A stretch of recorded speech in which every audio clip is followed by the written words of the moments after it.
está bien que sueñen y está bien que el sueño haga a los que lleguen a posiciones de liderazgo familiarizados con esa función que es muy difícil, muy peligrosa, que lo diga Perón, que lo diga De Gaulle cuando sufrieron contrastes serios, que lo diga Wilson, porque Wilson también sufrió revolcones.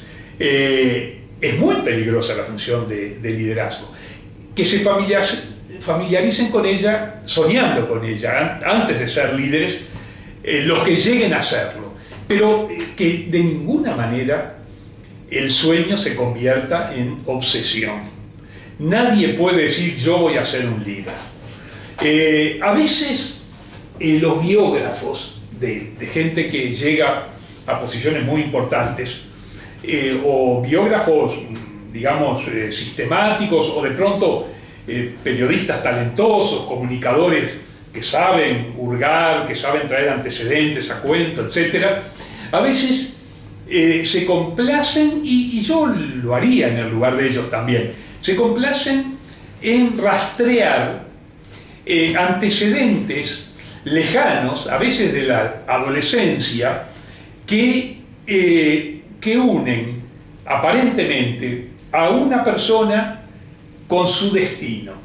Es muy frecuente, por ejemplo, que descubran, bueno, De Gaulle siempre fue un megalómano, él siempre se vio como una segunda Juana de Arco, y entonces van a escritos de juventud, o de repente amigos de él dicen, él decía que iba a conducir a Francia cuando tenía 18 años, no sé qué, o 17 años, no sé qué. O por ejemplo, sí, fulano quiso ser presidente desde chiquito, no sé qué, lo decía en la escuela, yo voy a ser presidente de la República, bueno, en fin, pero no hay que engañarse. No niego la autenticidad de esos antecedentes, aunque puede haber mucha leyenda, puede ser invento del interesado o de los amigos para de alguna manera demostrar que son testigos relevantes de quien ha alcanzado posiciones de éxito. Pero no hay que olvidarse de lo siguiente: de 100 hombres o mujeres que en algún momento muy temprano de su vida dijeron yo voy a ser presidente o voy a ser presidenta del país, uno a lo sumo llega a ser presidente, los otros se equivocan, no llegan a serlo. Claro que el liderazgo, que pueda llegar más arriba o más abajo, si es que hay arriba y abajo además en política, porque no hay que olvidar que la política siempre se fundamenta en los grandes públicos y en las grandes masas. No hay nada más influyente que ser ciudadano. Lo único que, claro, el ciudadano siempre es anónimo, porque ciudadanos en el Uruguay somos 2,5 millones de personas, y no somos más unos que otros, ciudadanos somos todos iguales, pero es el cargo decisivo, más importante que el presidente de la República o que cualquier otro.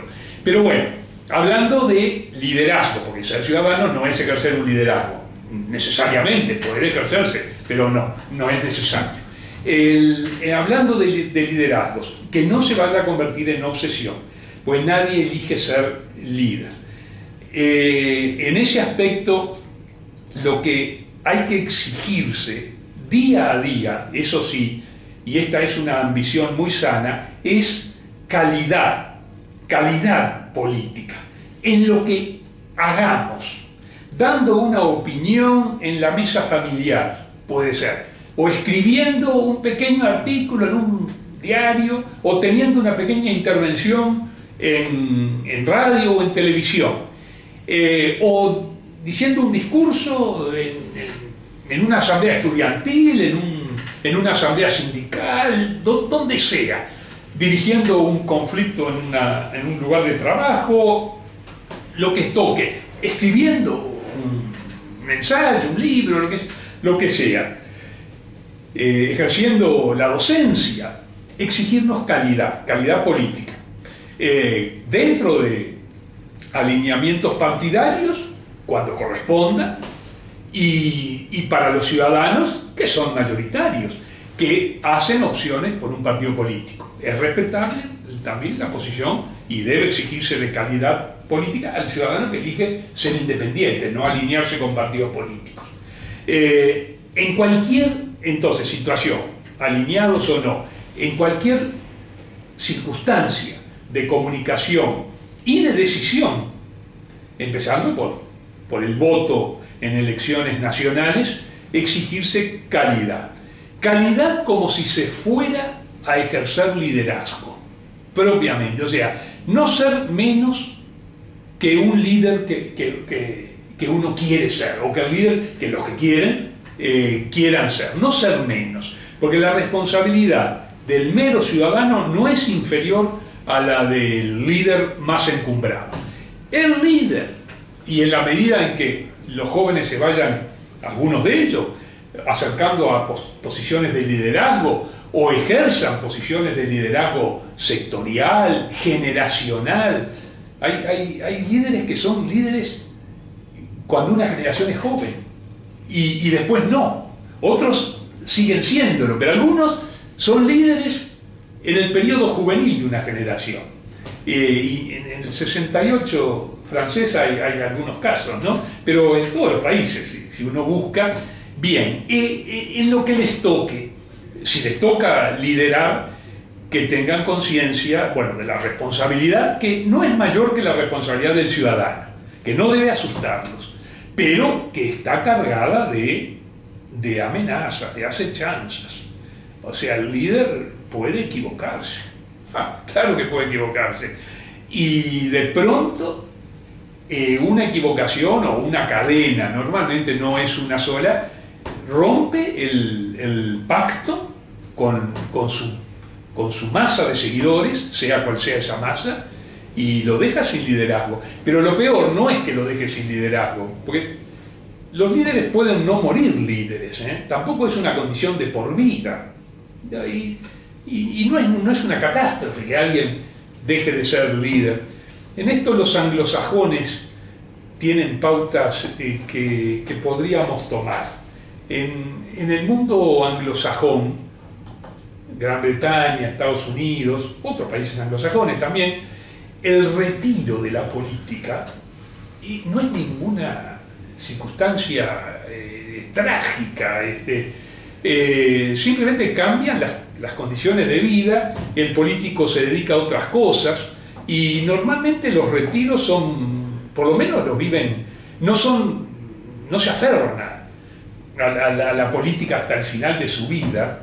Los latinos somos de aferrarnos, sobre todo los que llegan a cargo de liderazgo, y en cambio entre los anglosajones incluso hasta se ve mal que alguien muera en pleno ejercicio de cargos políticos, salvo que muera joven o inopinadamente, ¿no? Pero si no, piensen en un Churchill con unos 10 años después de que se fue, un poco lo fueron, ¿no? de la política. Una Margaret Thatcher que todavía vive, hace 20 años, 25 años, que ya no ejerce ningún liderazgo, y tantos otros, ¿verdad?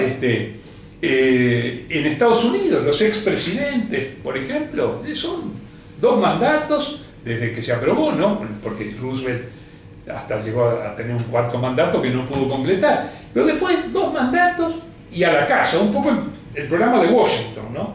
De George Washington. Washington murió enseguida, pero Jimmy Carter hace 30 años, que ya 31 años, que dejó de ser presidente de Estados Unidos, porque no consiguió el 2º mandato, pues lo derrotaron, pero ha sido un expresidente tranquilo. Hay algunas instancias en que son convocados por el presidente en funciones, eso es una buena institución también. En momentos muy críticos, el presidente en funciones llama a todos los expresidentes vivos. Bueno, ese tipo de fin de una acción política hay que también tenerlo siempre en cuenta, como algo que no es trágico y que no significa el fin de la vida. Perfectamente se hacen otras cosas que no son menos importantes que la política.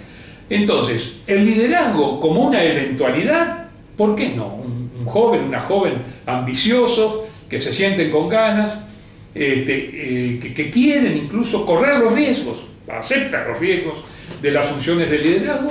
¿Por qué no? Es sano que lo tengan en cuenta, pero que no se les vaya a convertir en una obsesión, ni siquiera en el gran motivo de su vida política. Hay muchas otras razones para hacer política, para incluso tener trayectorias políticas muy largas, muy constantes, sin que pasen por el liderazgo.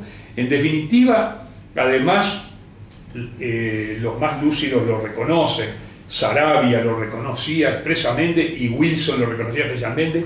En definitiva, los partidos, por ejemplo, son obra, no tienen nombre, digo, nunca son obra de un hombre, ni siquiera de un círculo.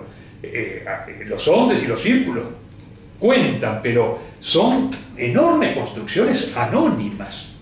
Y ellos saben que están al servicio de esas construcciones. Así que yo creo que en esos términos creo que el que una joven visualicen que si les llega un liderazgo no dirían que no, se sentirían capacitados y hasta muy estimulados, me parece muy sano.